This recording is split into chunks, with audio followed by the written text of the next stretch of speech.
Nobody wants to get sick, especially around the holidays when there's so much to do. The old school prescription to fight a cold is chicken soup and plenty of rest. But in the age of technology, chicken soup has even gone high tech. Dr. Jennifer Trachtenberg, an MD and pediatrician, is with us this morning. Good morning, Dr. Jen. Hi, good morning. Thanks for having me. Well, we're so happy to have you, especially this time of year. You know, people don't normally associate technology with health. So tell us, how can technology help keep us healthy? Well, it's so important, and that's why I'm here to talk about it today. In fact, kids get somewhere between 5 to 9 colds a year, and it's pretty inevitable. There are things that you can do to help, but sometimes they are going to get sick, and that's why there are some home gadgets that are helpful. And it's really why I wanted to partner with the makers of some of these products here today to really help parents know what to do and to comfort their kids while they're at home. Well, what are some of the new health technologies that are available to us, especially this season? Well, one of the first devices is really to have a humidifier, and that's one of my tips. You want to get that moisture back into the air. In fact, the American Academy of Pediatrics recommends using a humidifier to help relieve coughs and colds and congestion so your children can sleep better, and also obviously for adults as well too. Well, that's a great thing here in New Mexico because it's very dry here and we don't get any humidity. So yeah, it's great for no frizz in the hair, but not so good for the health. Exactly.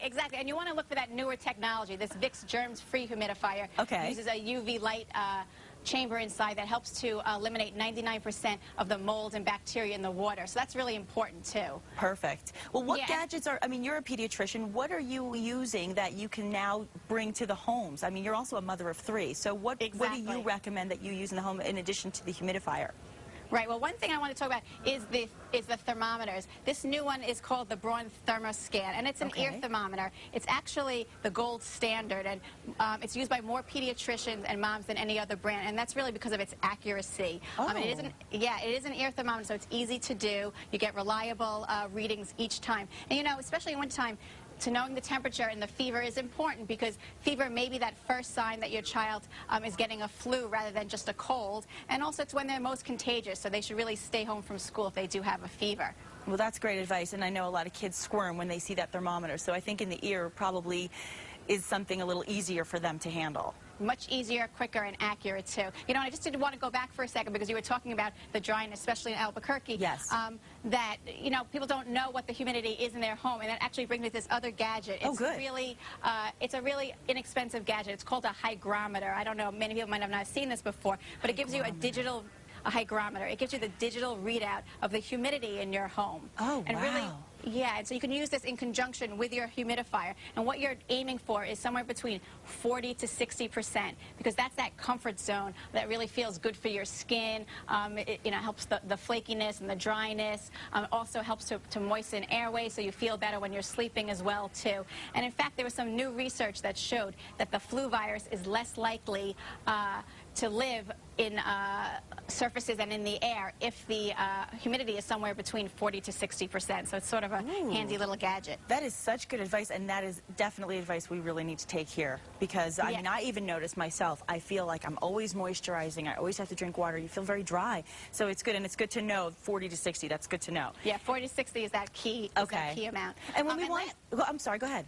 Okay, well, lastly, I was just going to say, you know, we're talking definitely a lot about cold and flu because it's winter, but also there's allergies, and it's not just outdoor allergens, but we get allergens inside. In fact, the EPA estimates that the allergens indoor may be 2 to 5 times higher than outdoor. So one way to help with this is an air purifier. And the one that we have here is a great one. It's called the Honeywell 3-in-1. And really it has 3 different technologies that make it work, that really eliminates 99.9% of mold and bacteria, and also helps to remove household odors and even pet dander if you have pets at home. So again, making the air cleaner and more comfortable to breathe.